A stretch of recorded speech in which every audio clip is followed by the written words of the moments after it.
What is going on, OTB Nation? Welcome in to a very special episode of the allegedly award-nominated, honorably mentioned, and of course now viewable on YouTube, Outside the Box podcast. It's episode number 220, and we got a little celebrating to do later on in the episode. We got a lot to dive into, which we'll get to a ton of topics on this one. We got some big announcements later on in the show, so you don't want to, just tap out right away. You want to stick around for the entire episode. But before we get started, make sure you're following us on the socials, Twitter and Instagram, which, DJ, we just got a very fun Instagram follow, even though we haven't really been active on there since last PLL season, but it's coming back, don't worry. A certain Redwoods assistant coach followed us today. Just saying. But make sure you're following us on Twitter and Instagram at OTBLaxPod. Follow DJ on Twitter at SCS_NextGreat. Follow me at KBIZZL311. Join our Twitter community, because that's where everybody's going to get the goodies first before we release it to the public. And our community's open, so you can just join. Get in that thing. Get the discourse going. Make sure you check out our website, undergroundsportsphiladelphia.com, for all of our written content. Subscribe to the podcast feeds, Apple Podcasts, Spotify. Still means a lot, even though we're on YouTube. Subscribe to the podcast feeds. Leave those 5-star ratings and reviews. Let us know how you're feeling about your favorite lacrosse teams, whether it's NLL, PLL, college, whatever it may be. We'll read the reviews on the show if you leave them. So leave those 5-star ratings and reviews on Apple Podcasts and Spotify. And, of course, subscribe to the YouTube channel. Underground Sports Philadelphia YouTube channel. You get OTB full video episodes every Friday. Full video episodes. Get to see DJ and I's glimmering faces every single Friday on the Underground Sports Philadelphia YouTube channel. So go subscribe, click the thumbs up, the bell icon, comment, get the comment section flowing, and be a friend, tell a friend, and subscribe to our YouTube channel. And, of course, a little busy business. Shout out to our sponsors who make this show happen. Tomahawk Shades, the best small batch eyewear in the game. Guys, it's May 5th right now. We're a month away from the last day of PLL Week 1 happening. Get your Tomahawk Shades so you're styling and profiling all PLL season long. Sunglasses, blue light glasses, and everything in between at TomahawkShades.com. You can use our code USP at checkout for 25% off your entire order at TomahawkShades.com. Kenwood Beer, everybody's favorite Philadelphia light lager. Go to KenwoodBeer.com and use the Kenny tracker to see who's got Kenwood Beer on tap in the Philadelphia area. Gear up this weekend for some late night West Coast Wings playoff games with some Kennys. KenwoodBeer.com. You got to be 21 or older to do so. And, of course, please drink responsibly.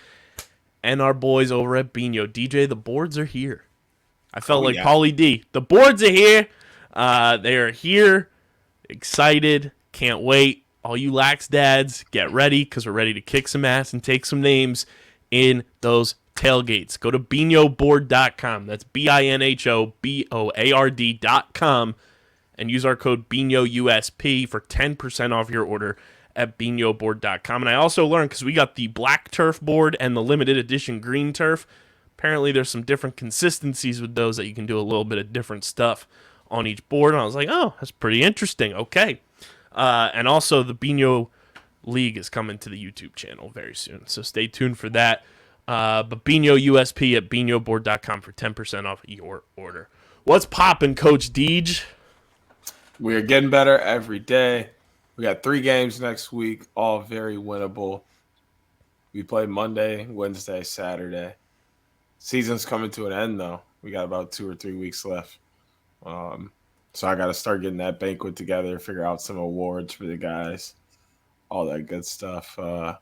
Spring or summer off-season stuff, get that together as well. So we can be more of a team next year.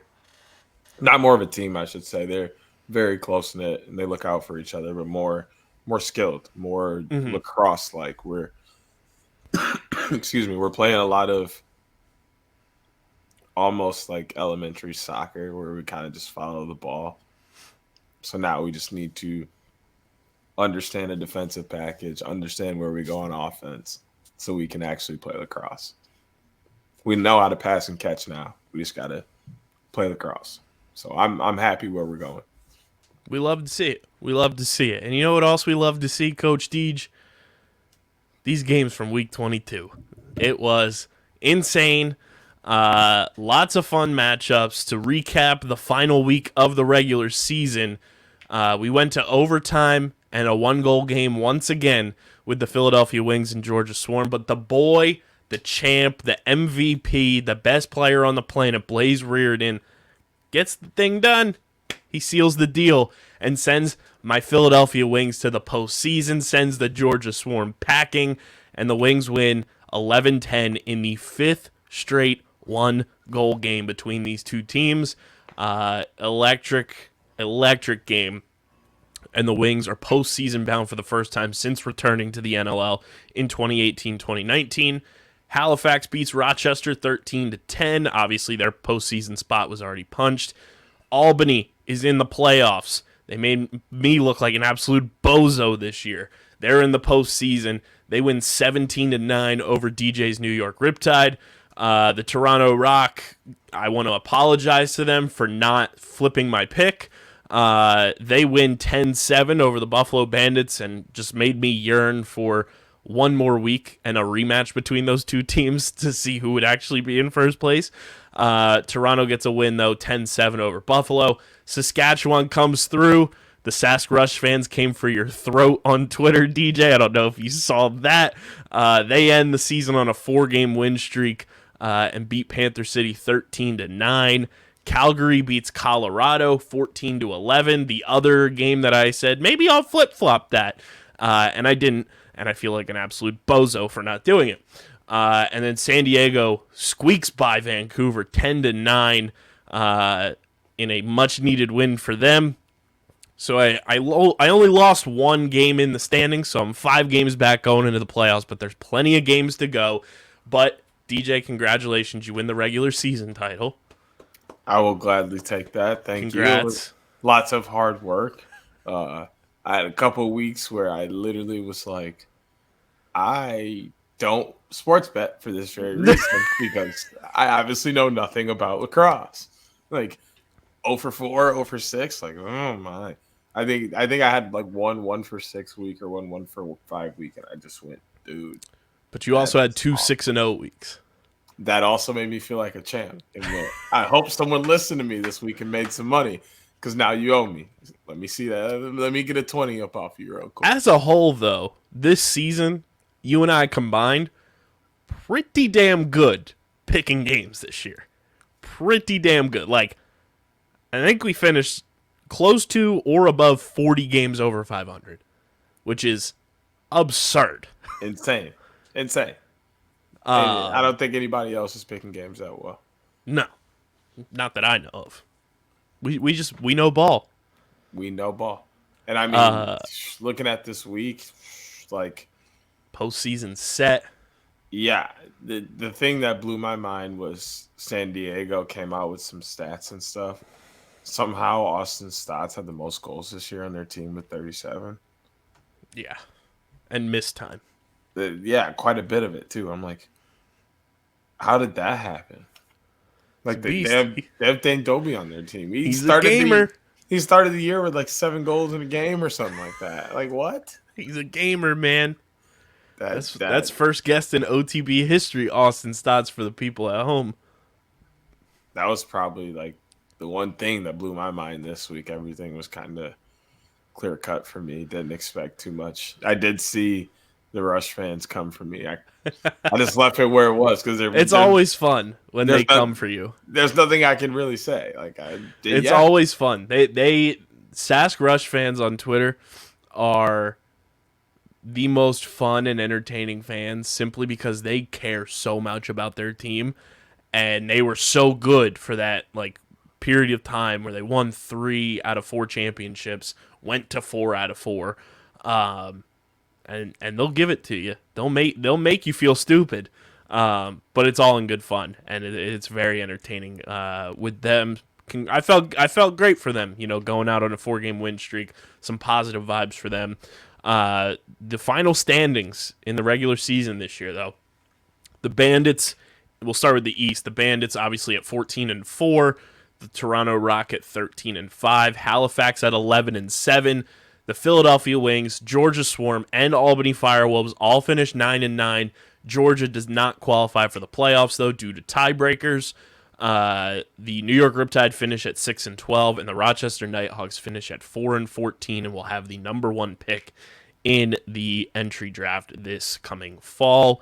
The West, very, very close. Top 3 teams all finished 10-8. The Seals, Roughnecks, Mammoth, and that's the order that they fall in the West. San Diego wins the West Division. Calgary finishes in second. Colorado finishes third. Saskatchewan finishes 8-10. Panther City as an expansion team finishing 7-11. And then Vancouver finishes at 6-12. DJ, I feel like it's only right that we look back all the way back to our preseason predictions and see where we had all these teams finishing. Because it'll make us feel good, but it'll also make us feel real bad about a lot of these. Yeah. So we'll start with the old school North Division where we started that episode. The Rochester Nighthawks, who finished with 4 wins this year. You and I gave them a little bit more benefit of the doubt. I had them predicted to go 6-12. You had them predicted to go 8-10. And this obviously was also not us anticipating them trading Sean Evans midseason. But I think there's a foundation there for Rochester. I think they just need some more pieces. I think them losing their anticipated goalie and Evan Kirk 2 games into the year played a big part in the way their season went. Not saying Ryan Hartley was bad, but to lose a guy who's a bona fide champion in Evan Kirk is tough. So they go 4-14. So we weren't on point there, but we were very close with Buffalo. We both had them going 13-5. They go 14-4. Toronto, DJ, you had them going 10-8. I had them going 11-7. They finished 13-5. They finished above expectations. So shout out to the boys up in Toronto. Halifax, they fell off hard after the trade deadline, but recovered a little bit. They go 11-7. You had them going 13-5. I had them going 14-4.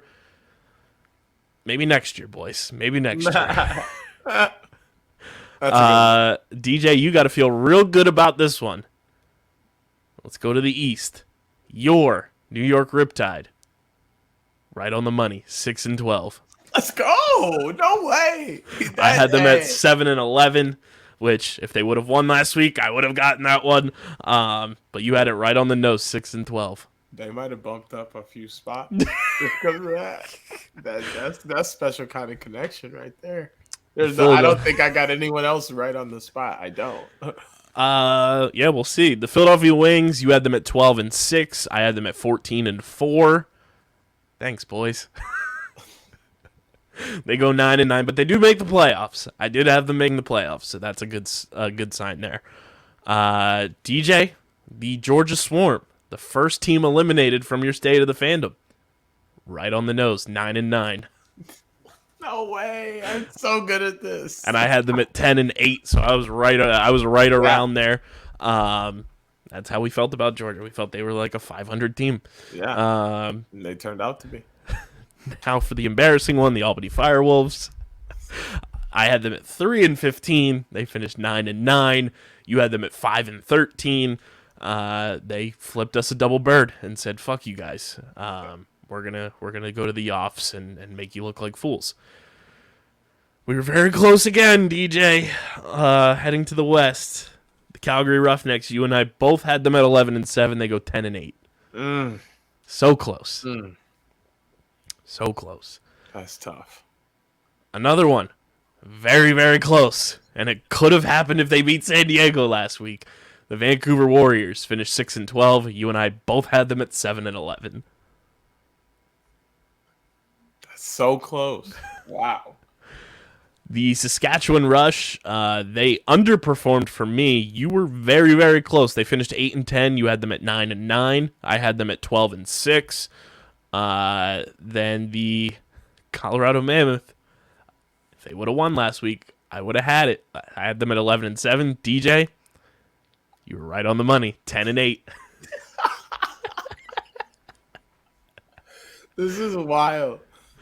The San Diego Seals, if they didn't fall apart down the stretch, we might have been very close on this one. You had them at 14-4. I had them at 13-5. They finished 10-8. Panther City, they blew everybody away. We both had them at 4-14. They finished 7-11. So kudos to them. But I believe that is 3 teams for you: Colorado, Georgia, Riptide. New York, all on point. Well done, sir. Well done. And to think I knew nothing about NLL coming into this season. It did that with absolutely that's cap. Is it? Is it? Now we just got to see the award winners. Eventually. I'm way off on those. Because our award winners they're not terrible. I might have a few that get in, at least in on the conversation. We both had Jeff T in the Rookie of the Year. Okay, he'll probably win. He'll probably end up winning it. Who ended up leading the league in goals? Let's see, because we do have that. It was Joe Restardis. We definitely did not have that. Nope. We both had league leader in goals: Josh Byrne, Curtis Dixon, Mac O'Keefe for the rookie. And then I had Callum Crawford and Mitch Jones, unfortunately, who got injured, so that kind of put a knife in that one. Goalie of the year, we both had Higgy, Warren Hill, Dylan Ward, Nick Rose, and we both had Big Frank in there, but fell apart down the stretch, unfortunately. I don't know who's going to get it. Yeah. I think it's either going to be Matt Vince or Nick Rose. Because Matt Vince finished with the most saves and most wins. Yeah. So he'll probably end up getting it. I could see that. Man. It's going to be interesting to see who gets... We did throw TK in Coach of the Year conversations. That's true. So... You did bring him up, so...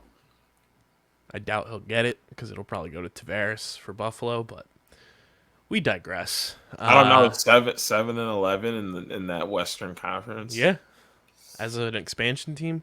Yeah, I don't know if you can quite look that over. Hell of a regular season. It's gonna be one hell of a postseason. But first, DJ, we got to get into your final regular season state of the fandom. And I got to ask you, will the postseason affect your fandom? Will any of the postseason results affect how you feel about the teams in the postseason? I think there is a chance. Which, for the people at home, the postseason teams include Halifax, Toronto, Colorado, Calgary, Albany, who's already off your list, Buffalo, Philadelphia, San Diego. So only one team that was off your list made it to the postseason. Mm-hmm. Everyone else was already still in the mix. And I think I want to make a decision by after playoffs. Interesting. I don't think I want to go in the next season without a team. So that pretty much puts a deadline on teams who follow and don't follow. Which is Toronto, Buffalo, and San Diego. They all don't follow the pod. And that is a stipulation, a requirement. Did anybody get eliminated in the final week of the regular season?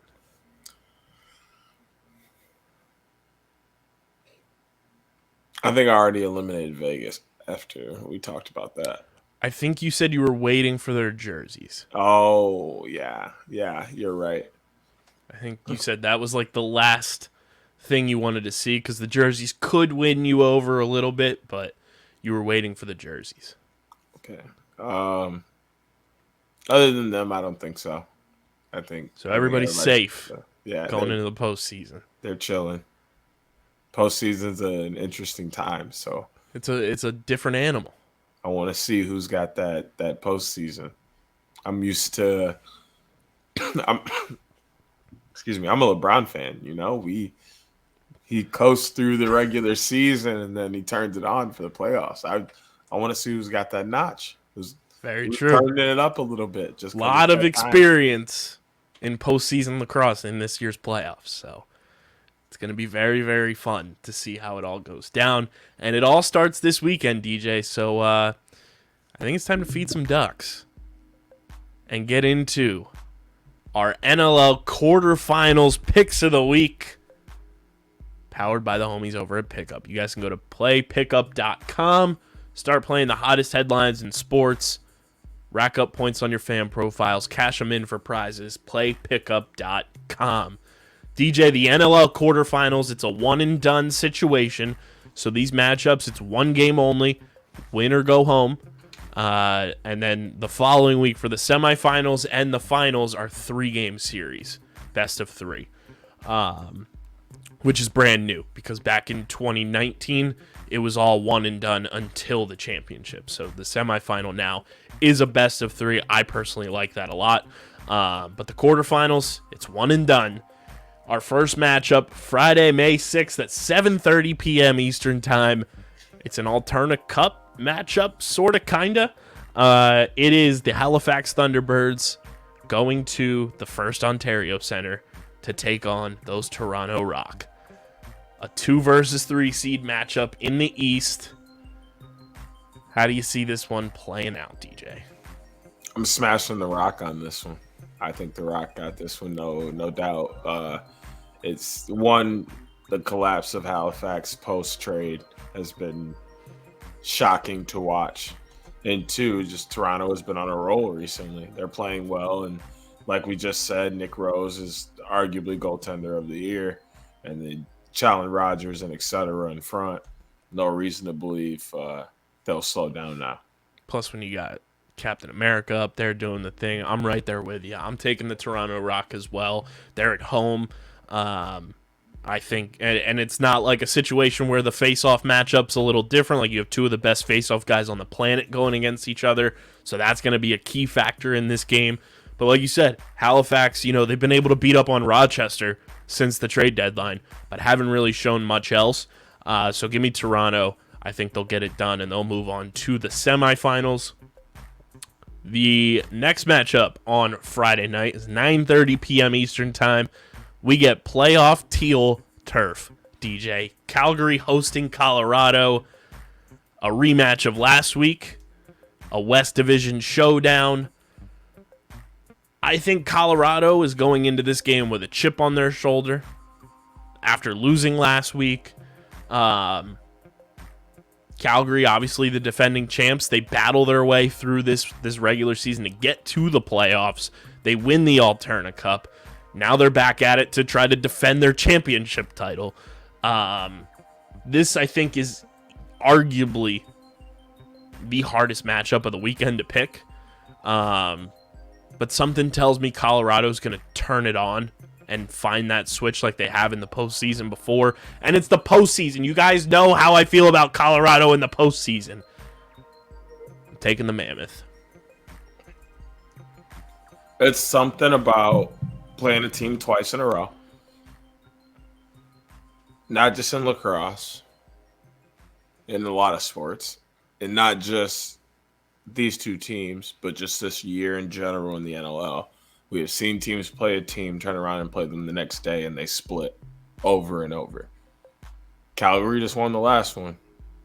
I'm going to take Colorado for that reason. The split is often one too many times when teams are playing back-to-back. This is another reason, especially with playoffs on the line. This is another reason why I think with the names that Colorado has, Ryan Lee, Zeddy Ballgame, Dylan Ward, those are big names. Those guys step up in big games. Not like Calgary doesn't have the same on the other side, but after you lose and you have a chance to turn around and get that team right back, when it means more, you want to play a little harder. So I'll take Colorado. And for context, earlier in the season, these 2 teams played twice in February before they played last week. Colorado won 14-10 in Denver in the first matchup of the season. And then the following matchup, which was only 6 days later, against Colorado. There's no recap here. I'll find that later on for you. But it's tough to beat a team 3 times. I believe Colorado won that other matchup, if I'm not mistaken. But I'm going Colorado, and you said you're going Colorado as well? Yes. So we're on the same page so far. The next matchup kicks off the Saturday slate. 7:30 p.m. Eastern Time, the KeyBank Center. The Death by 1,000 Cuts defense, Albany Firewolves, taking on the Buffalo Bandits. Buffalo looking for some sweet, sweet revenge after losing the championship game in 2019 to Calgary. It is their revenge tour. Deej, how do you see this one going?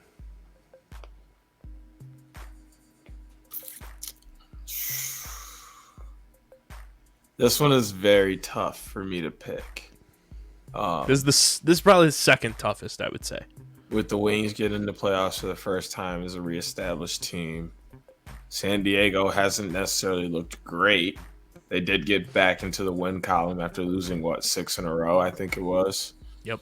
And they only won by 1 against a Vancouver team that was essentially already out of the playoffs.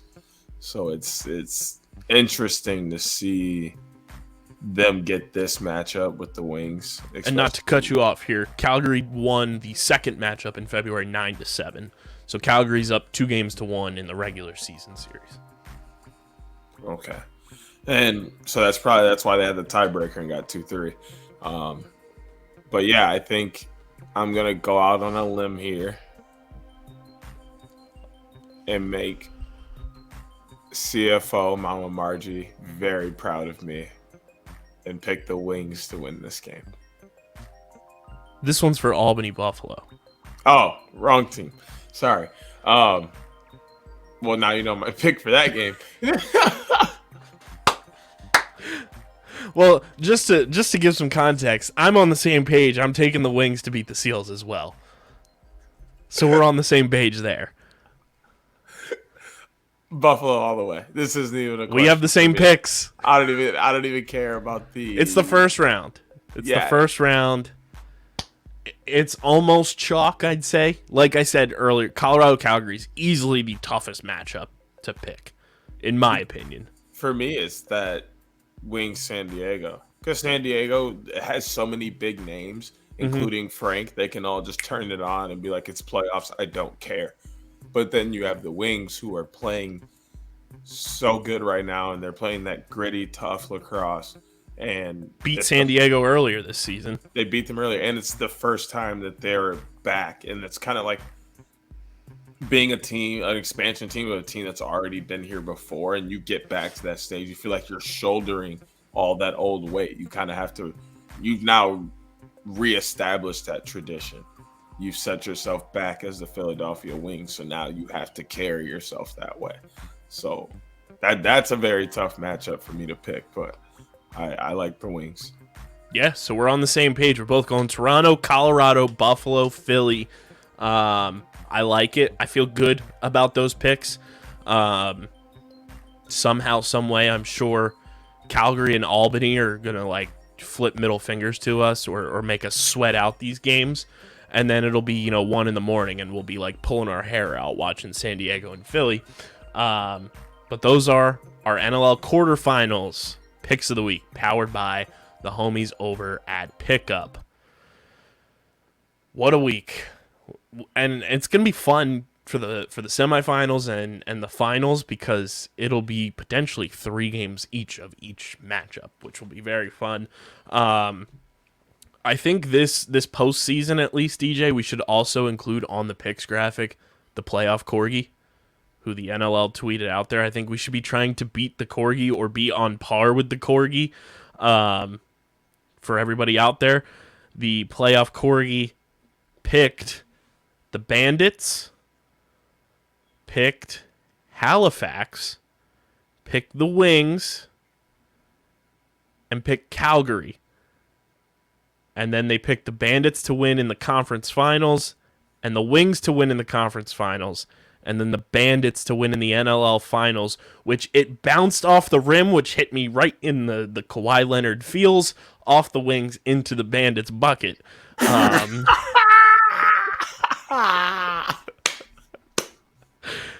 Was not very very kind of the playoff corgi there. He did that on purpose. But I mean, if Toronto wins, we beat the corgi. That's very true. That's very true. Corgi agrees with, and if Colorado wins. So we have two differing picks from the corgi, which will be very interesting to see. Because a lot of the times the corgi's right, but we've seen the corgi miss. So we'll include the corgi in our playoff graphic this postseason for the NLL. Speaking of the PLL, though, DJ, we got to celebrate. The boy, Drake Porter, signs with Cannons. We came ready. We came prepared. Repping for the boy. It's about goddamn time. Cue the LeBron James championship GIF video, whatever you want to use. It's about damn time. Drake Porter signs with Cannons. The news broke yesterday as we record this on Thursday, and I couldn't be happier. Couldn't be happier for our guy. The only player who was in college to appear on this podcast. It took way too long for him to get onto a roster. He's too damn talented. He's too damn good. And in a league where you need elite goaltenders, not only as your starter, but as your backup, Drake going into a Cannon situation where Nick Morocco's there, they'll be able to compete in training camp. I love this situation for him, and I love that he's going to be able to learn from Coach Quirk. Yeah, I mean, that's if he makes it there. You know, we've already talked about him possibly getting shuffled around, and for personal swag reasons.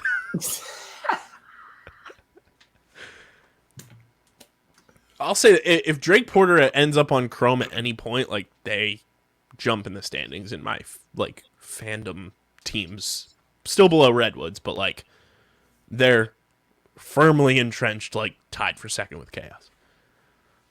Wow, that's a bold. Firmly entrenched. They'd be the all drip team. They would have some, and especially if they go ahead and draft Kobe Smith because they need an LSM. Oh my.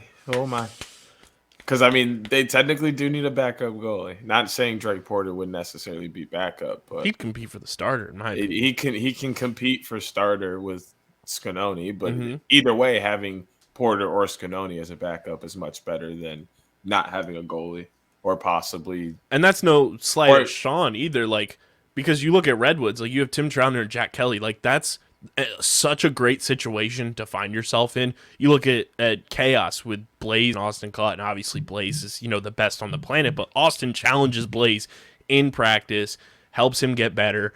That's the type of situation you want. The Water Dogs, Dylan Ward, Matt DeLuca, and Charlie Cipriano up until this year now. And obviously Archers. Archers, I mean, Atlas as well, because, I mean, Jack Kincannon was doing great, was the starter for a while, got hurt, and then it was in a battle and lost it to JD Colarusso. So obviously he was in the background before, or they wouldn't have even thought it was a scenario to put them in a battle. They would have just put Jack right back in as a starter. I mean, we've seen that at all kinds of levels. Look at Whips in the postseason this year. Yeah. Burnlord gets the yips, and Brian Phipps comes in, and it's just, unbelievable. Yeah, having a backup goalie is very important because, I mean, I've stressed that even if they don't play, like an Austin Cott scenario, he's arguably the most important player on the bench as a hype man, as a guy who can see things that other guys aren't going to see. He's going to communicate. They're very important to have. 100%. And even, I hope Drake stays with Cannons, too, because it's just going to be an opportunity for him to learn from so many talented guys, get to see a lot of talented guys in practice. I think this is such a good situation for him to kick off his pro career. Couldn't be happier for the boy as he now begins his pro career with Cannons. Run us the Drake Porter 33 jerseys. Let's go. Shout out to the boy. Let's fucking go, baby. And to celebrate, we tweeted the teaser video. We've been dreading this for quite some time. And with it being Cinco de Mayo as we record this, a little heat and citrus is about to go down our gullets because it is time for...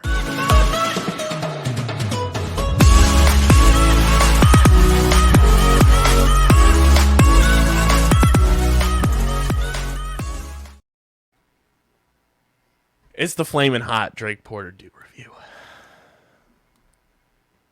We got him. It's here. It's terrifying. I watched multiple reviews of this drink online before we did this. You wild, because I wasn't doing none of that. People said it had like an orange taste to it, which I know isn't your prime suspect. I'm cool with orange if it's not too orangey. You know, it can't taste like a pure, like I just bit into an orange. They also said the hot, it hits the back of your throat.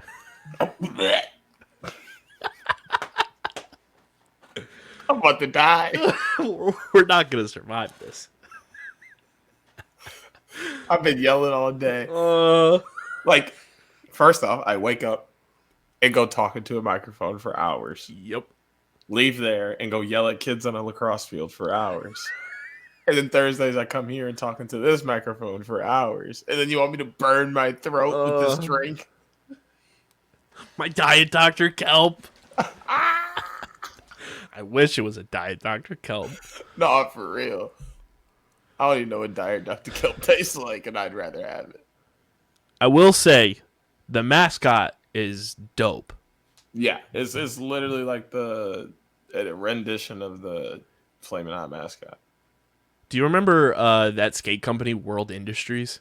Where it was the fire and the water drop guy? He kind of reminds me of the fire. There's literally a caution label on this thing. Yeah. Flamin' Hot taste. Oh my god. It's kind of dope how they have the flames coming out of the line. I like that. I like that a lot. All the nutrition facts.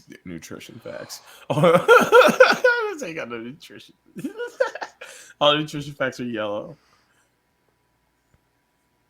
God. The fire guy has a match in his hand. Yeah. We're going to die. He's got a yellow glove. He's got yellow gloves on. And they have rips on the top of the palm and on all the fingers. I doubt he has inside palm. Hey, this dude is the dude who you walk to in the summer and he's got the cutout palms and his lacrosse gloves. Like, yeah, it's a grip thing, bro. Oh my god. I'm terrified. So, for the people at home, we've done 5 do reviews so far. This will be number 6. Very fitting. And it's number 6. You know, Satan, hell, fire. Number 1 was Mountain Dew Spark, the Raspberry Lemonade, which is still the number 1 on our ranking at an 8.9. Nothing has cracked a 9 on the overall score yet. We've had 2 personal, from me, 9s on the scale, but Livewire is our lowest with a 7 overall. Major Melon is the 3rd highest with an 8.7 overall. Maui Burst, the pineapple flavor, is a 7.6. And then our most recent is the Frostbite in the can. Got to preface that because that does make a difference. Came in at an 8.8. So it is now time for Flamin' Hot. The most dreaded. Here we go. And I'm mad because I had to go even that sounded sinister. Yeah, and I'm mad because I had to go Oh my god, I can smell it already. I had to go to more than one store to get this. I used the dew locator on purpose, Mountain Dew, so that when I go to a store, it actually has this Mountain Dew. They didn't even smell it. They didn't even have the label in the cooler for this Mountain Dew, so I know they ain't even getting no shipment of it. Stop doing that. Smell this. It smells terrifying. It smells like... It smells like something that I can't put by.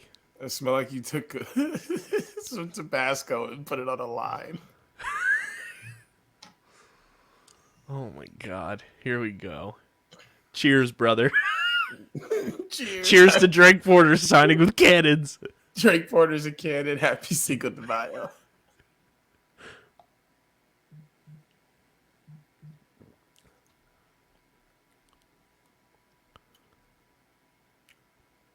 There's the hot.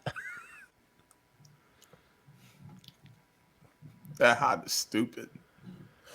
Like, I don't even deserve to be there. The orange taste wasn't even bad, but like the hot is just like, ugh.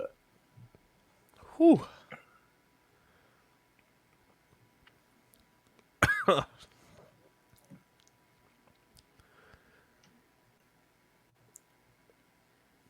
It does have like an orange, like an orangey lime taste to it.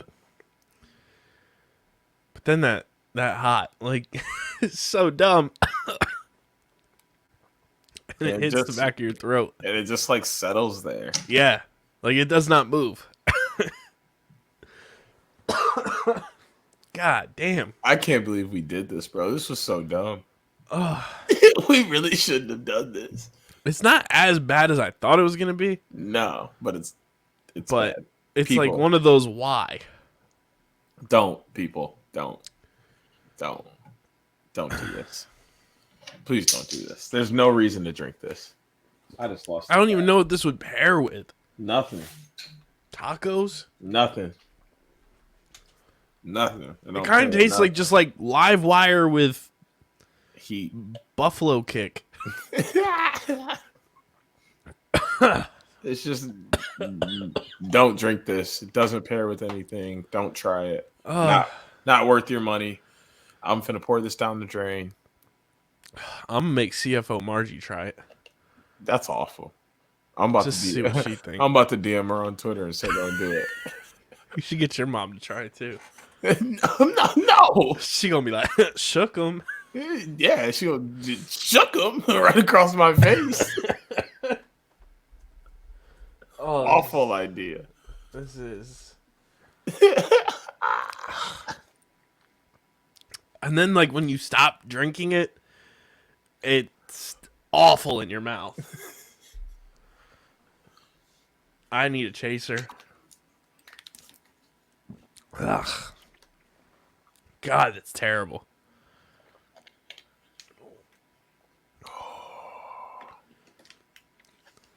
Not a sponsor, but oh my God. No. Don't ever. No. Shout out. Man's pulled out the Cheez-Its. Man, Yeah, Mountain Dew, that might be your worst idea ever. That No is. apologies, but good grief. Oh, yeah, that's definitely their worst idea ever. And I can't believe people were vouching saying this tasted good. It tastes terrible. Awful. One of the worst things I've ever had in my life. I mean, I've had chitlins. God, that is terrible. Do we really even got to rank this? Yeah, we do. I think we know where this goes. I'll let you give your score first.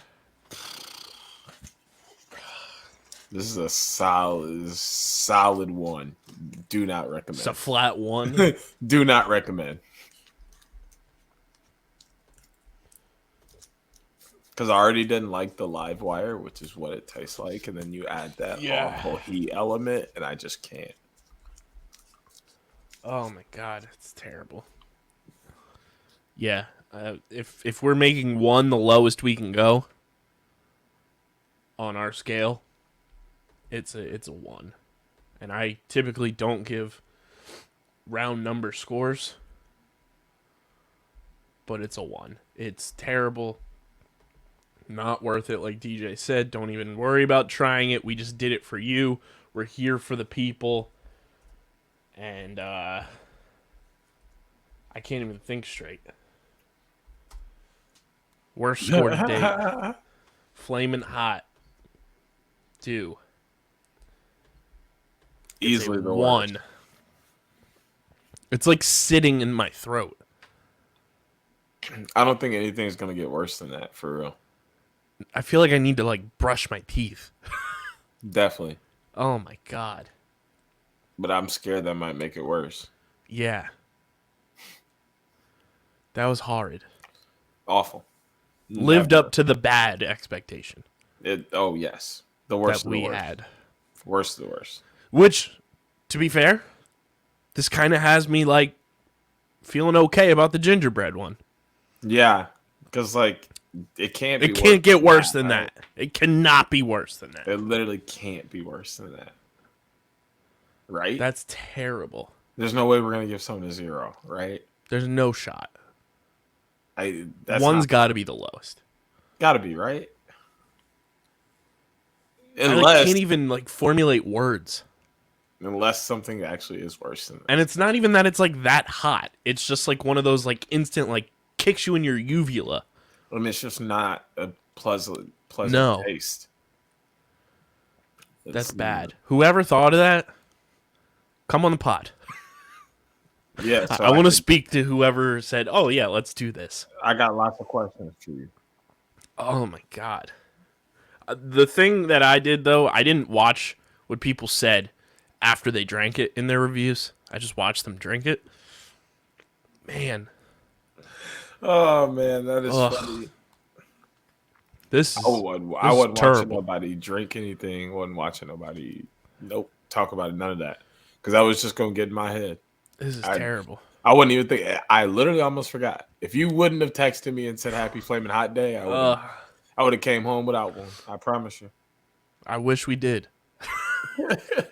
I mean, that was on you. You woke up all happy-go-lucky Flaming Hot Day. Not happy-go-lucky. It was like Happy Flaming Hot Day. It just doesn't come through that way on text. But hey, I went and got it. It is done. Oh my God! So there it is. Do that again. Flaming Hot comes in at a ice cold 1.0. I'm finna tell my sister just some like strawberry lemonade pop. You should, and then record it. What is this? My nose is running. This is not cool. Why does pop taste spicy? That is for the people at home, for the soda makers at home. Spice does not go with this at all. No matter what your drink is. I know y'all folks be calling Dr. Pepper spicy, but this is spicy. Dr. Pepper is nectar from the gods. They be calling Dr. Pepper spicy barbecue sauce. They need to grow up. I think that's so funny. Yeah. Oh. Spicy barbecue sauce. To be fair, OG puts some Dr. Pepper in the barbecue sauce on the grill in the summer, and that shit slaps. That's not fair. That's not helping the case. It adds a 25th flavor. That is not helping your case, sir. It smacks, bro. Let me tell you. That just furthermore proves that Dr. Pepper is barbecue sauce. This is terrible. Shout out to Drake. Mountain Dew sponsor us after this. God damn it. 1.0 on Flamin' Hot. Let's get into what the people want, DJ. The OTB Mock Draft presented by the homies over at Bino. Go to binoboard.com. Use our code BINOUSP to get 10% off your Bino board, your Bino board accessories, your merch, all that good stuff at binoboard.com. The draft is Tuesday night. We'll have a big announcement later on in the show. But we're going to do a mock draft, potentially the first 2 rounds. See where things are after 2 rounds. Where DJ and I are feeling, and maybe go the rest of the way. But DJ, let's get into the first round of the PLL draft from our perspective. Now, mind you, this is our perspective. This is how we're feeling, how we think the draft could go. And this is our predictions, and we'll keep a tally of it.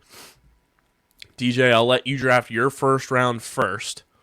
So the order is Chrome, Atlas, Redwoods, Archers, Atlas, Chaos, Whipsnakes, Chaos. Now, I think we should approach this without involving trades, just to keep it simple for ourselves. But I will pull up the draft board from Kark as well, just so I have it, because that's how I assess the draft. It is from Kark and YouTube. So, DJ, your first overall pick in the 2022 PLL College Draft, Chrome Lacrosse Club select. You know, I talked a lot about them possibly taking a midfielder because I wasn't expecting Jordan Wolf to just pop up and retire. With that change, I think I'm going to go with what everybody else believes to be solidified first pick and go with Chris Gray. And I think they rotate Jackson Murill to that hybrid attack midfield role. And we'll see their offense take a little bit of a change. And interested to see how that works out, especially with them drafting him first, how they decide to do some other how they decide to use their other draft picks. I agree with you there. I think Chris Gray is kind of locked in as that number one pick, and he'll have an advantage because it doesn't seem like North Carolina's going to the tournament, so he'll get to Albany a little bit earlier. For the 2022 PLL College Draft, with the second pick, Atlas Lacrosse Club select. It's hard to say who they're going to select because they don't really need anything per se. But I'm also going to go with another popular pick and say Matt Moore. He's just too good. And, I mean, their offense could always use help. And he could possibly be a two-way midi or one of those hybrid attack midfield roles, which is kind of what he's been playing this year already at Virginia. He's been playing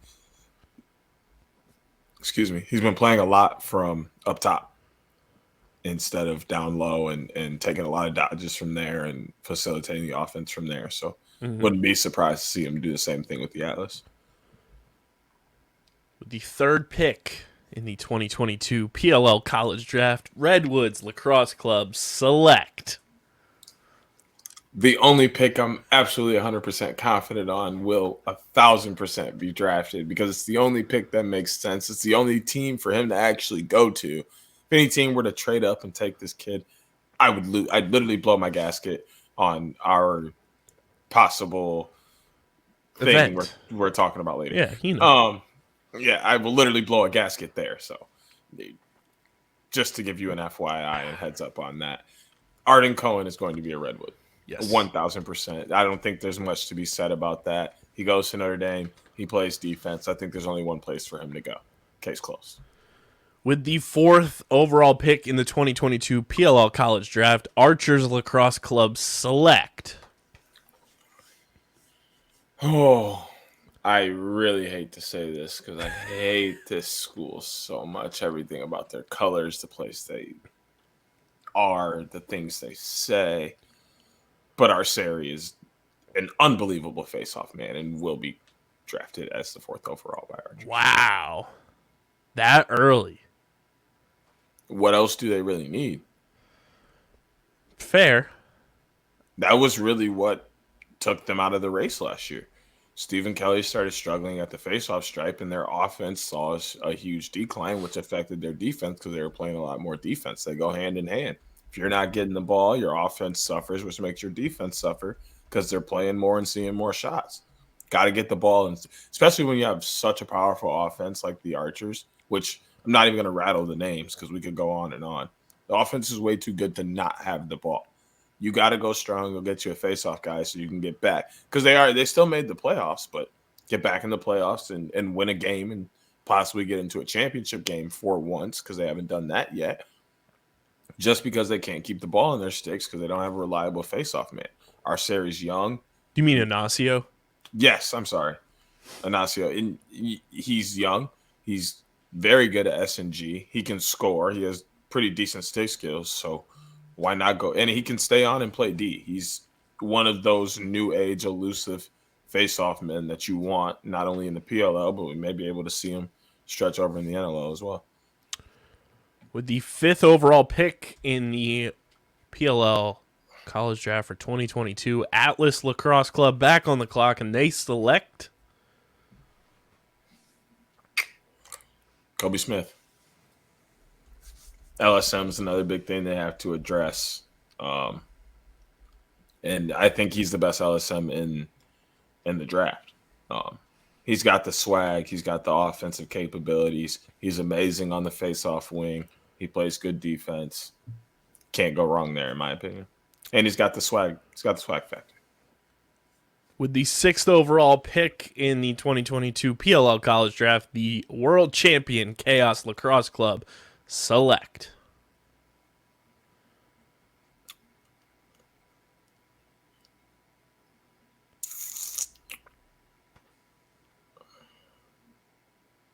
I will say I was kind of surprised with Kark's mock draft pick here. I don't have his name off the top of my head, but looking at Kark's board, the first Georgetown defender available is going to Chaos because they have to replace Johnny Surdick. They're not going to go to the Army guy, sadly, who I think is better. But Johnny Surdick coming from Army and having to go and fulfill Army duties, I don't think they're going to go back to that for their defense. The Georgetown guy is next up. He's phenomenal as well. That Georgetown defense might be the best unit defense available in the NCAA right now. So to pick any one of those guys, you're not really going wrong. What's his name, by the way? I'm looking that up right now because that's not who Kark has them taking. He has them actually going Brett Kennedy from Syracuse. Which isn't a bad pick either. It's a defenseman still, which is what they need. They need a cover defenseman with Surdick gone. But I just think that Georgetown defense is better overall. Like I said, I think they're the best defensive unit in the NCAA. The three of them as close defensemen, very interchangeable. They can all play in whatever spot they are, and they do well. And I shout out to none other than the guy, Jack Rowlett. Maybe that's the reason why. Heard he's doing a little bit of coaching down there. Maybe not. Just a little bit. I'm going to pull up his big board here. Just a moment to pull up the Georgetown defenders. So this is from March 2nd, his big board. The first Georgetown defender on here actually was not on here.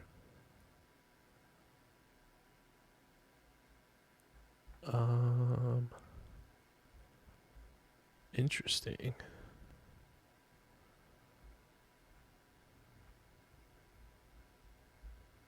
Totally not finding his mock draft or his big board 2.0. Here we go.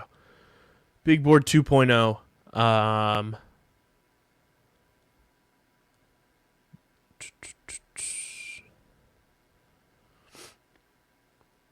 Yeah, his first Georgetown defender's Gibson Smith, which is 17 on his big board, which from his most recent one, which was tweeted by somebody on April 9th. So is that who we're going to slide in there? I think you're muted.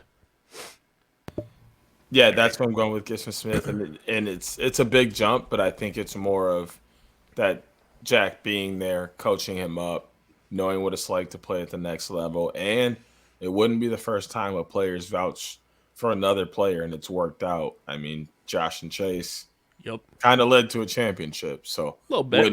Wouldn't be surprised to see AT kind of ask, Jack or even some of these other players he knows in the league about players that they're coaching, because he knows that they're coaching them up to come to the next level with the PLO growing the way it is. With the 7th pick in the 2022 PLL College Draft, Whipsnakes Lacrosse Club select. This might be one of the few picks I agree with Kark. I'm going to go Logan. I think that's something that they can really benefit from is another Dodger, another scorer, someone who's played in Maryland can fit right into that offensive scheme they run with. And like I said, he's going to fit right in and slide right in alongside Justin Gutterding and the rest of them. And with the final pick in the first round, Chaos Lacrosse Club back on the clock. They select. I'm going to say this because, like we mentioned, we're not going to go trades, but I think one of these picks they have in the first round will be traded away eventually. And the team that they trade for will need this position. Roman Puglisi will go in the first round, either 6 or 8, depending on where that team trades for to go and get him. But there is a team that needs a short stick defenseman. The pretty much top short stick defenseman in the country is at Maryland wearing number 8, Roman Puglisi. And that is who Kark actually has going to Chaos with pick number 8. So, differing picks for DJ from Kark in this one. The biggest omission, I guess you could call it, is that Brendan Nykturn does not go in your first round. And I think that's just also a matter of, I didn't bring it up, but the Atlas second pick I think will also get traded away to someone, and they'll end up picking Brendan Nykturn because they need that dodging threat up top at midfield. So do you want to go your round 2, or should I go my round 1? You can go ahead, go round 1. All right, I'll give my round 1 Chrome. I'm very much on the same page. I think Chris Gray is just about everything but locked in at pick number 1. I think Pseudo really likes him. I think he's going to fit well for that team, and I think he's going to use him in a lot of ways that we're not anticipating. So I'm going to go Chris Gray. I'm going to go Matt Moore, number 2. Redwoods, obviously, I tweeted this a month ago. Arden Cohen will be looking fine in Redwoods green. Archers, I have a different pick here. I think they're going to be able to wait to get Ignacio simply because the way that Cannons have addressed the face-off position with veterans this offseason, I don't think they're necessarily going to be going after one with one of their 2 picks. I think they have a lot more holes on their roster. So I think Archers can wait later in the draft to get Ignacio. So I'm also going to switch some things up. I think that the Archers... Before you go too far, don't forget, Chrome has Connor Farrell, but the year he had last year was tough. So he did sign an extension this offseason, so he is back. But they still may be looking for a guy to switch up pace or to be a backup and possibly take over eventually. So this might sound crazy. Throw that out for later round and think about. This might sound crazy for this pick here, but I believe in this guy. He's one of my guys. I know who you're gonna say. I don't think you do. Who do you think I'm going to say is going to go number 4 overall to Archers?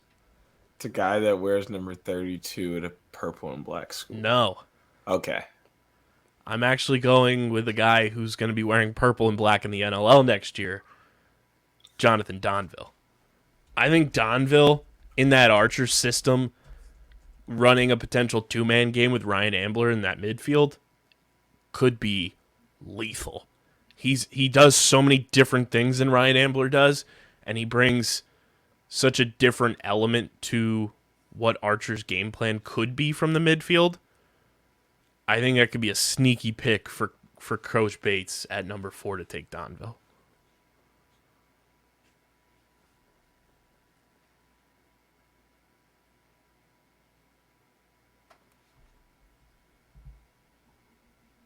I don't know who that was. Wait, did you miss my pick? I heard your pick. Okay.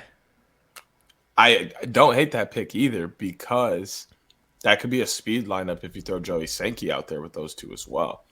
I think he's in the player pool. Ooh, they should pick. They should bring him back. Connor Fields isn't slow. Yeah, Connor Fields and Donville together would be fucking awesome. Ambler and Donville together would be awesome. Do they still have Christian Mazzone? He is with the Water Dogs. Okay, and let's be honest. Donville and Schreiber, It's not awful. Hello. Yeah. I mean, I don't hate that pick at all. I also don't hate Kark's pick for his mock with Brendan Nickturn going there either. Number 5, Atlas. This is the toughest pick in my opinion, just to kind of like gauge, because like you said early, Atlas doesn't really need much. Like their biggest need is defense because they don't have any defensive depth, and they're not getting Arden Cohen. Sorry.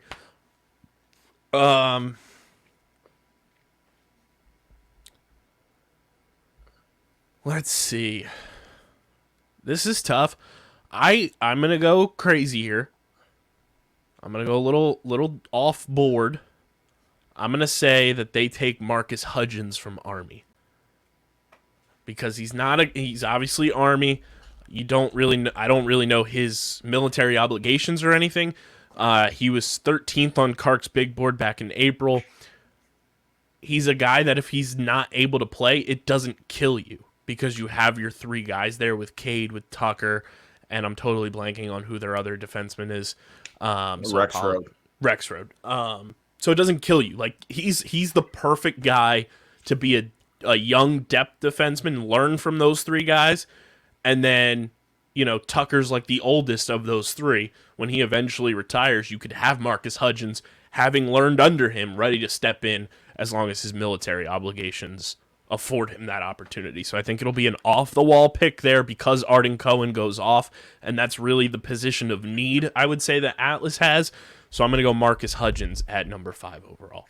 Kind of hate my Kobe Smith there pick because I don't mind Brent Kennedy going there and sitting behind Tucker Durkin either. I don't hate that either. Just in case the guy gets hurt, or they can run Brett Kennedy at LSM for a little bit, like we've seen the Whip Sinks do with Colin Squires, just to get him reps, and he doesn't just sit. So like, there's some things they can do with Brett Kennedy in an Atlas uniform. So Chaos at number 6, I think, is also very tough because you don't really know too much about what they need. Yeah, you do. They need defense. That's it. They gotta replace Johnny Surdek. They're gonna address it in the draft. They will. But with 2 picks right now in the first round, it's like, okay, where do you want to go? Because you don't really see Whip Snakes, for lack of a better term, snaking them for one of their picks. So that's why I think it's tough where we're not going trades. But I'll agree with you. I think Gibson Smith is going to be a member of Chaos with the Jack Rowlett connection. I think it's just a perfect fit for them defensively to go in there with Jack and Jared to play in front of Blaze. So I'm going to go Gibson Smith, number 6. Whip Snakes at number 7. They always take the Maryland guys. It's just what they do. It's what Stags does. So I'm going to go Logan. I'm going to hate it because I love Logan. I think he's a fantastic player, and I'm going to hate rooting against him as a Redwoods fan. But I think he's going to be...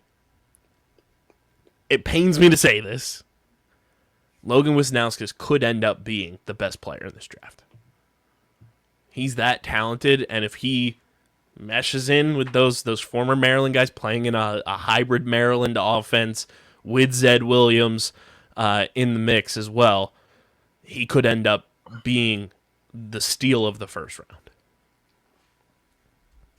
I could say steal the first round because what I will say is it's going to be hard for me to say that if Kobe Smith ends up going to Chrome because he will slide into the perfect scenario where he's coming with a building, quote unquote, building defense, but a defense that's finally fully healthy and can get that together and it will be the main LSM. That team's going to be swaggy. You're going to hate me. I have Kobe Smith going 8th to Chaos. I mean, that's fine. They're not going to pick him. I don't put anything past Andy Towers simply because he's a guy that operates off of depth and changes his lineup every fucking week, which I don't hate. Like, play the game, play the chess match. Kobe Smith with Chaos would be absurd. Absurd. 3 very quality LSMs who can play offensively. Like, that's pretty scary. That's pretty scary.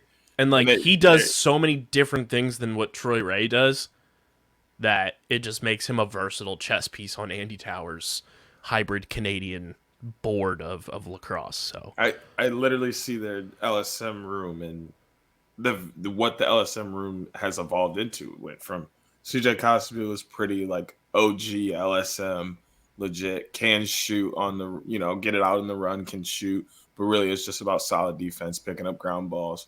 Troy Ray, who's in that middle stage, can do a little bit of everything. Then you got Kobe Smith, who's just like, I don't know, just a literal athlete. Great defense, amazing on ground balls, and can play offense like he has a short stick. Crazy. And I mean, looking at their roster right now, listed as LSMs, it's CJ Costabile, who, not that he's old, but he's 32, oldest in the room. They have the boy, the champ, Ian McKay, listed at LSM, but he's kind of a Swiss Army knife, does it all.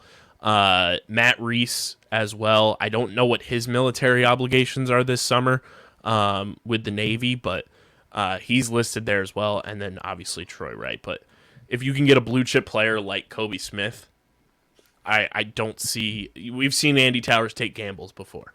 He's taken Jeff Teat when it was an unknown if he was going to play. He's taken Jared Bernhardt, which shout out to Jared getting picked up by the Falcons, still wearing red and black, which is pretty cool.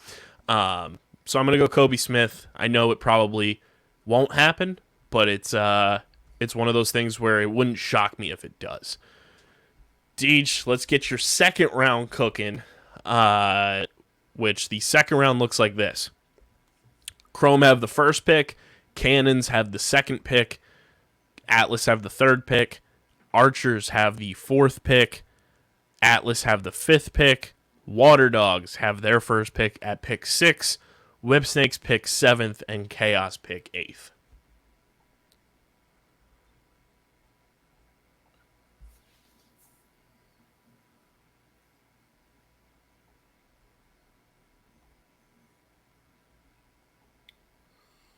Huh.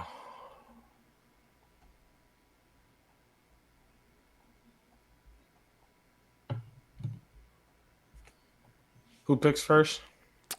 Chrome back on the board.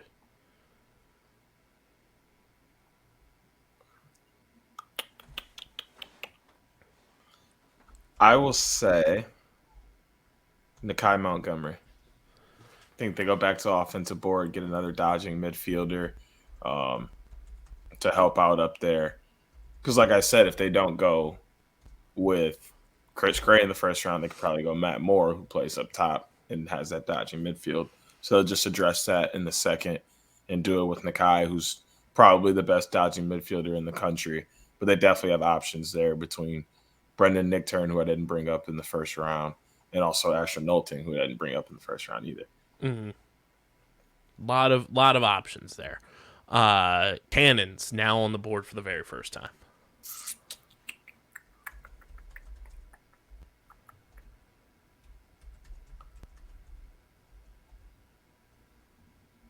I think they will go Asher Nolting. And they'll continue to hit on that offensive side of the ball and try and get that coming around with Paul Rabel leaving and figure out where their identity will be on the offense and build around that attack unit they have. Asher Nolting will be a great guy to dodge from up top. Then the Bulls, Atlas back on the board at pick number 3 in the second round. Sheesh. They have so many picks early on. Yeah, like and to remind everybody, this is us doing this without trades. Brett Kennedy. I think they go ahead and go defense again, and I didn't have them picking like a legit defenseman. I had them Kobe Smith on their second, so I think they'll go ahead, get some defense, get some depth, have a guy to load in after Tucker Durkin and learn up and be there as an option if someone gets hurt. But Brett Kennedy is a nice option for them regardless where they get him. Archers back on the board with pick number 4. I like Brendan Nichtern going to the Archers. Man, that would be a steal for them. Especially if it happens in the second round, because like I said, he can play that hybrid role up top. And I think you roll him out in your second midfield unit because then you can have him kind of shadowing Tom Schreiber and playing exactly like him because they have the same build and his stick skills are not too far behind Tom's. So then Atlas back on the board. I'm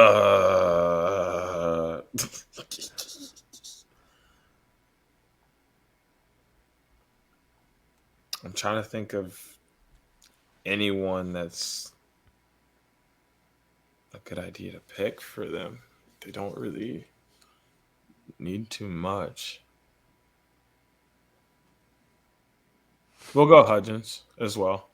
Like I said, they'll probably, if they do use their picks, it'll be for some defense because they don't really need offense. Their offense was fantastic. They had arguably the best face-off guy in the world, and their wing play wasn't bad. I mean, they could pick up an LSM, and I brought up Kobe Smith. There aren't too many LSMs in the draft to go for, so yeah, that's probably what I'd say is Hudgens, and they'll go deep on defense in this draft. Bing bong. Them dogs in your front yard. The Water Dogs on the board for the first time. Homeboy you picked to go early in the first round that most people probably don't have going. I'm at Donville going to the Water Dogs. That's why I didn't have him going. I think the Water Dogs is the perfect spot for him. Reed that would Bowering, be a steal and a half. Oh, a steal and a half. Reed Bowering, Zach Currier, the everything else they have going on offensively. Then you slide a guy with the skill set and the speed of Jonathan Donville into that. He's Canadian as well. Great place for him. Whipsnake's back on the board.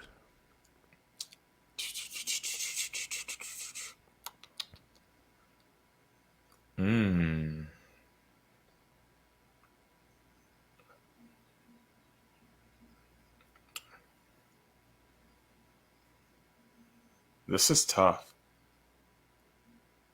because I'm trying to think of where they could really.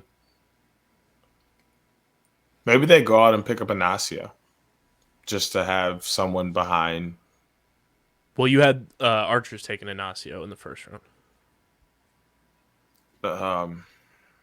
Who's the other one I brought up? Sorry.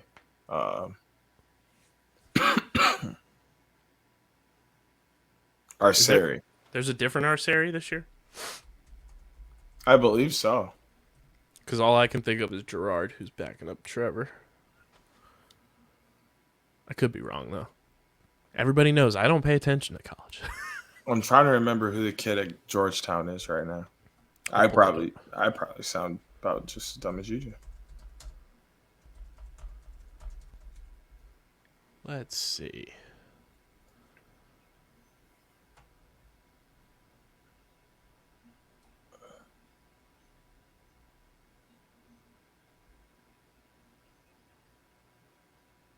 James Riley.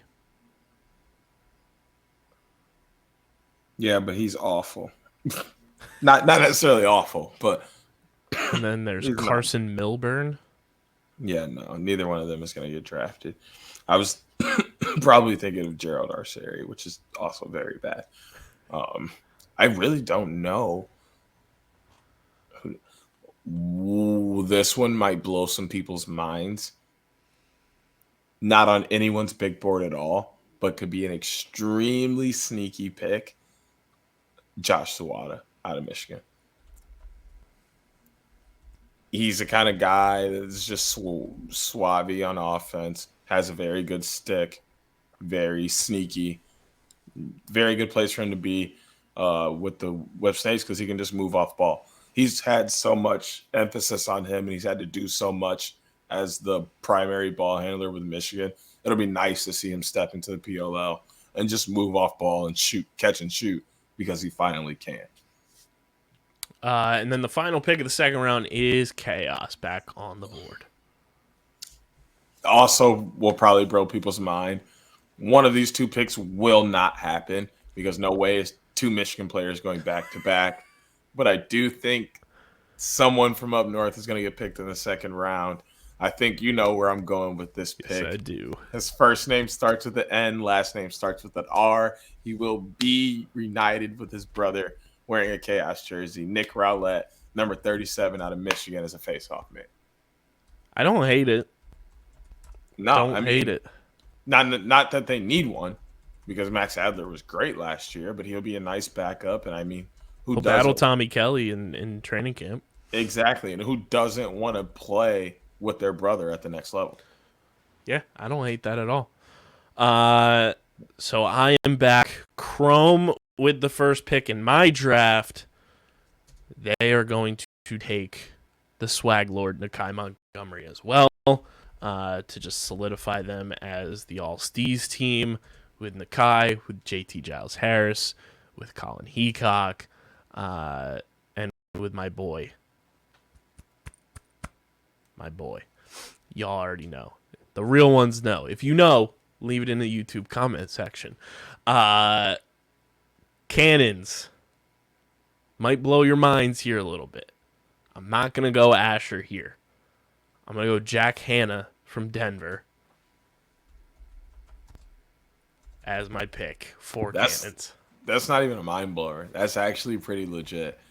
And I'm kind of upset I didn't say him for probably Atlas or Whip Snakes. Jack Hanna on Whip Snakes is also not a bad pick. Yeah. Atlas, I'm going to agree with you. I think Brett Kennedy goes here in the second round. Archers, here's the interesting one. Actually, it's not, because I don't have him going there yet. I'm going to go Justin Inacio here in the second round for Archers, because, like I said earlier, I think they could wait, and they'll get their guy in the second round after getting a blue-chip player in Jonathan Donville. Atlas, back on the board. I think this is where Asher is going to go. It pains me to see him switching out of that swaggy purple into Atlas blue, but I think he's a really good fit there for Atlas, and just continuing to get young blue chip guys up top for Rubio's just like maniacal lineups that he runs. I think he can be moved into the midfield. I think he can play attack, and I think he's versatile. And, you know, Rubio is all about going after just blue chip guys and getting as much talent onto that roster right now and making it his own. So I'm going to go Asher Nolting for Atlas. Water Dogs. Maybe we'll get those OTB Brainchild jerseys and he'll still wear purple. That would be Fuego. Water Dogs is interesting, especially now that Ben Reeves is not playing this year. I'm going to go a little crazy. And I think they're going to go back to the Ivy League. And they're going to wake up C Breezy and take Chris Brown from Princeton. Really? That's a little crazy. That's an interesting pick. Go a little crazy. I think it's one of those things where, like, unless they trade into the first round and get a quote-unquote guy, they're just going to try and get somebody that complements Ryan Brown well, and that they can get young pieces. Because, you know, you never know if Ben Reeves is going to come back. You don't know that. And just get more young guys, Michael Sowers, Ryan Brown, Kieran McCardle, and then you add Chris Brown to the mix. Whip Snakes. Man, oh man. Whip Snakes is an interesting case. Because they're so, like, tactical with who they like to take. I'm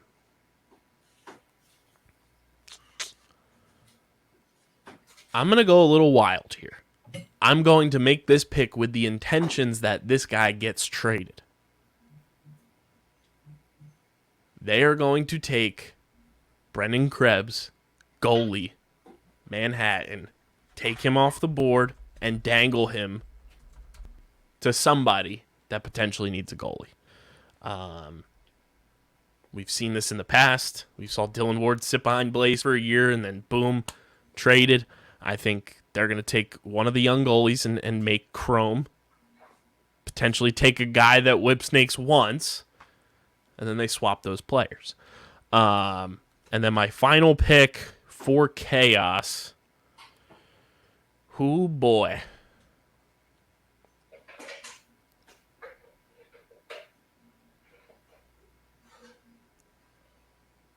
this is of the same ilk. Chaos is going to make this pick with the intentions of trading this guy because I just realized I didn't take him yet off my board. Brendan Nichtern. He's going to end up getting traded somewhere else. And Andy Towers is going to reap the benefits of more draft picks down the line.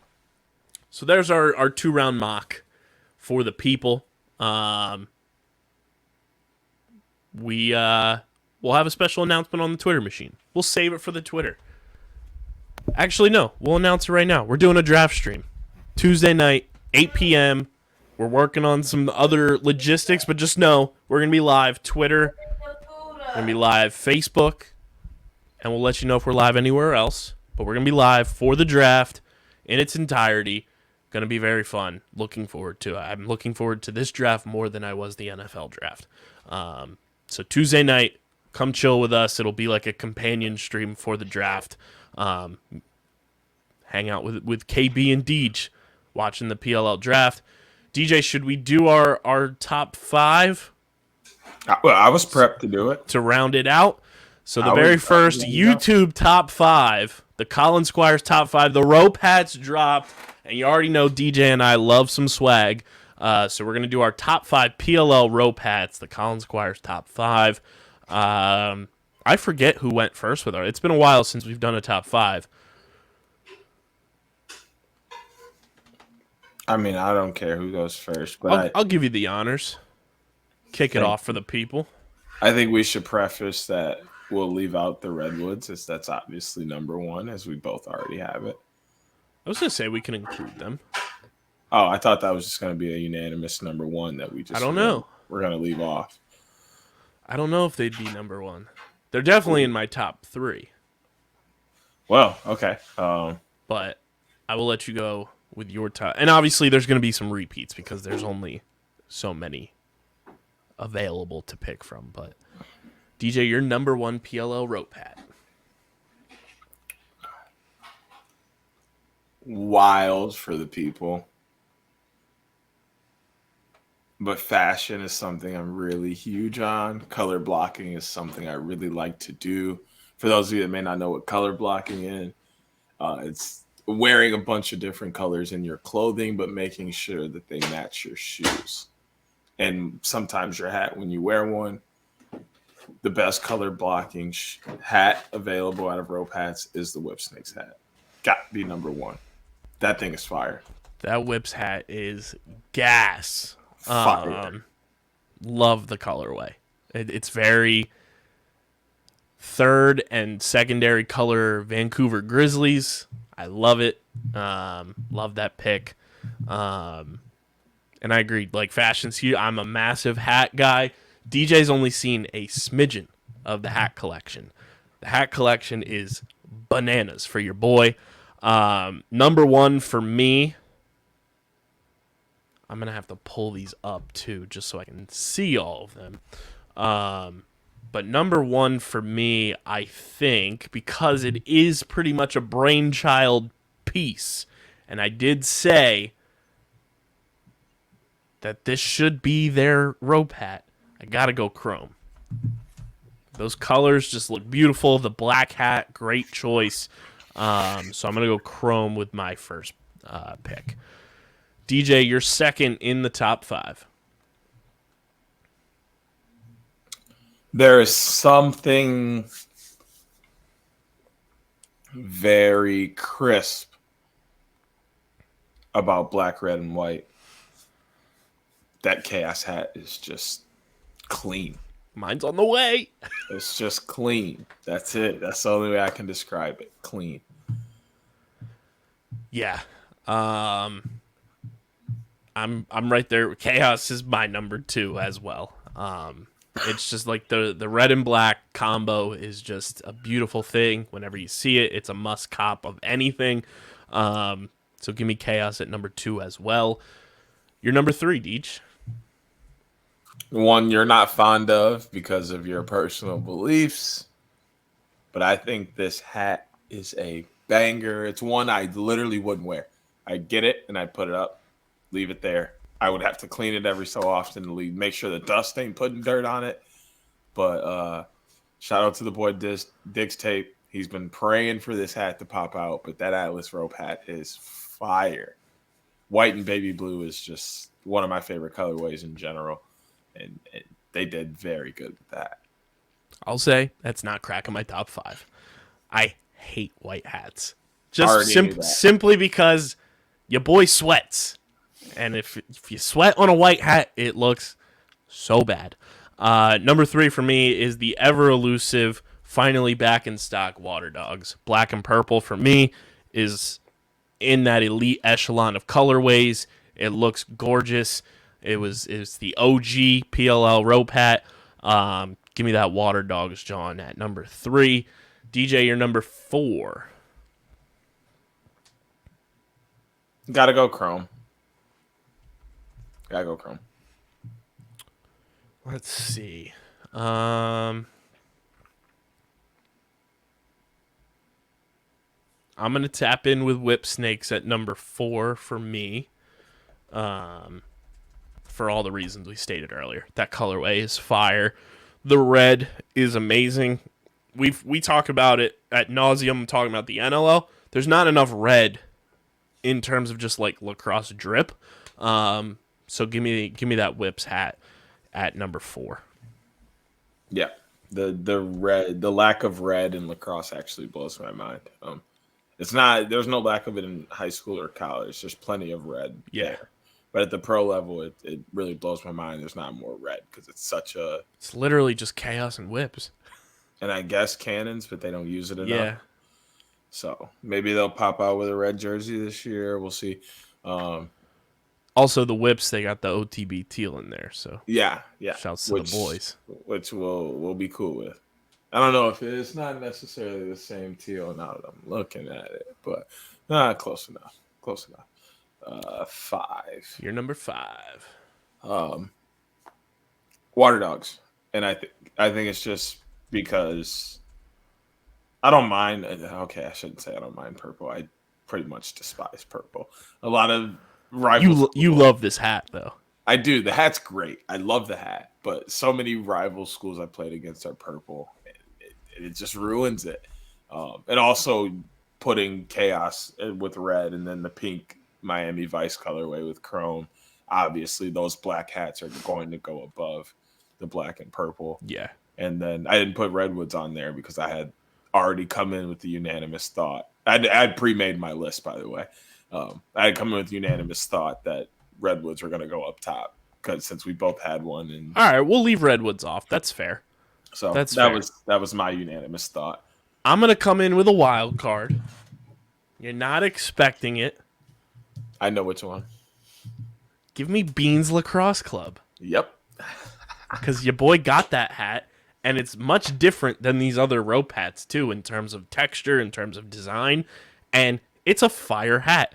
It's a color that, like, you always search for that color hat. If you're at home and you're a hat person like DJ and I are, you're always looking for that burnt orange to go with your fall colors, and it goes perfectly. I have a flannel that has the same exact orange. I love it. It's the best. I love that it's a different material than these other ones. Like, for lack of a better term, like the PLL rope hats, which are great, it's like a harder cloth material, where the Beans hat is more flimsy and more like, I don't even know how to explain it, but if you're on the road with us this summer, you'll see, because I'll have multiple rope hats with me, because it's rope hat summer, baby. I think the only gripes you and I had with the overall rope hat collection is that archers should have been inverted. They should have been orange, or use that royal blue again that they have for the team official hat. I just don't personally like white hats. I wish Atlas was that light blue and just invert it, and instead of a white rope, have a purple rope with the light blue. That would have been cool. It looks great. It's just something I wouldn't wear. Cannons, we both agreed, should have either been red, or I also said it would have been cool if they had gray with a red rope and then blue letters. But other than that, all the other hats are flawless. Like, those 3 are the only ones that have gripes from me. You only had 2 gripes for archers and cannons. Everything else just looks great. It looks great.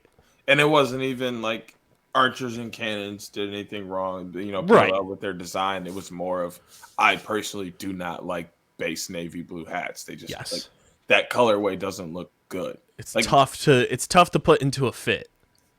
Yeah, I can tell because that's also what DJ and I are kind of basing like our admiration for these hats on is how does it look drip wise? Yeah. Like my favorite baseball team off the top will always be the Tigers. How many Tigers hats do I have? 0. Which is shocking you don't have the white D but Tigers hat. I can't because it's base navy blue. That's like true. It drives me nuts. But at least that goes with more like the white D instead of it being like I have the orange and navy blue Detroit hat. See, it's tough to match. See, I would only rock that because I would go out and get that base gray with the navy blue and orange, or navy blue letters, orange trim, white trim jersey, and then that fit is true. Complete. No, rock some faded blue jean, ripped jeans, and some nice tennis shoes, and that's a complete fit. I can work with that hat. The base navy blue and white, it's just like the only thing I can throw on is a Nike Tech fit and some Timbs, and now I look like I'm from New York. Bing bong. You see what I'm saying? Like, I wish Archers was inverted and like that neon orange. It would have looked so dope. I think they have a neon orange hat right now, or like I don't know if they do. I think their team hat. Their team hat's that royal blue. I know they have that blue one, but for some reason I feel like I've seen an orange Archers hat. I'm gonna check this out real quick. Let's see. We're doing the people's work for your outfits this summer.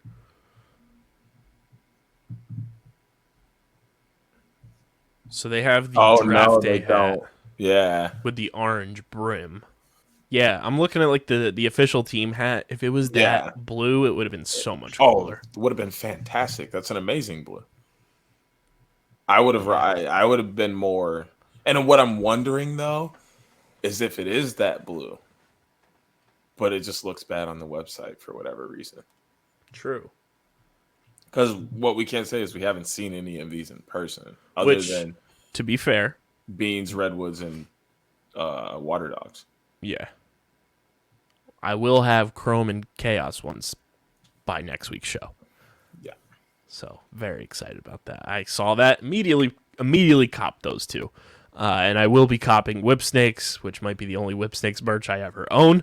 I'm definitely copping that Whip Snakes hat, though. That's going to be the first one I cop. And then 1,000% getting the Water Dogs. I say I probably was going to get that one and the Water Dogs one before it goes out of stock again. Yeah, that one's probably going to be the first one to go. That one and the Redwoods one, because the Redwoods one went out of stock quick when they put that one up too. Was very happy I got the Redwoods one. Yeah, I love rope hats are back, man. Makes me very happy as a '90s kid. All the '90s trends are coming back. It's the best. It's the best. It's the best decade. I feel like I actually belong this time because I didn't get to catch it the first time. I was swagged out when I was 6 years old. Shout out to the 90s kids, baby. Oh, man. So hype. Yo, the fits this summer are going to be crazy. Crazy good. Busting out them PLL shorts all the time. Oh, my God. Bro, the PLL shorts. I'm already looking at some kicks for the summer. Get ready. Definitely got to get into a Vans store for some kicks this summer. And if anybody's got the plug on the bots for some dunks, let me know. Facts. Facts. If you think I'm about to set up on my computer and try and beat them bots, nah. Bro, I've been trying to find some black and yellow dunks to match all the just generic PLL gear. Drives me nuts. Yeah, go get it, bro. If StockX wants to sponsor us, we'd love to have you. Nah, for real, because they be on their tax. Ugh. And I'm too cheap for all that. And I'm too busy to be on my computer refreshing all the time. Man, the bots gonna beat me every time, bro. Every time. I'm 0-in infinity against the bots. I ain't even tried. That's all we got for you guys this week. Make sure you're following us on the socials at OTBLaxPod on Twitter, Instagram. Follow DJ on Twitter at SCS_NextGreat. Follow me on Twitter at KBIZZL311. Check out the website, undergroundsportsphiladelphia.com, for all of our written content. Subscribe to the podcast feeds, Apple Podcasts, Spotify. Leave us those 5-star reviews on Apple Podcasts. Drop us your first-round mock drafts. Drop us your PLL Rope Hat top 5s. All that good stuff. Leave review recommendations in the podcast reviews. Do all that. Blow up our Apple Podcast reviews. And leave the 5-star ratings on Spotify as well. And, of course, subscribe to the YouTube channel. Hit the like button. Click the bell icon so you don't miss a single episode. And, of course, leave comments down below with your PLL mock drafts, with your PLL Rope Hat top 5s. And, like I said, do reviews. Leave them in the comment section. And leave us your NLL playoff predictions in the comment section as well. We want to see what you guys think about the NLL playoffs. Big thank you to our sponsors. Tomahawk Shades, the best small batch eyewear in the game. Go to tomahawkshades.com and use promo code USP for 25% off your entire order at tomahawkshades.com. Kenwood Beer, get ready for Wings playoff season with an ice-cold Kenny in hand. KenwoodBeer.com and use the Kenny tracker to see who's got Kenwood Beer on tap in the Philadelphia area. You got to be 21 or older to do so. And, of course, please drink responsibly. And the boys over at Bino Board. Go to binoboard.com. Get ready for the tailgate showdowns DJ and I are bringing all summer long. binoboard.com. That's BINHOBOARD.com. And use code BINOUSP for 10% off your entire order from our homies over at Bino Board. This has been episode number 220 of the allegedly award-nominated, honorably mentioned, and of course viewable on YouTube, Outside the Box podcast. Cheers to the homie Drake Porter for signing with Cannons. For my boy, Coach Deej, I'm KB. And until next week, we are getting the hell out of here, OTB Nation. Peace. Peace.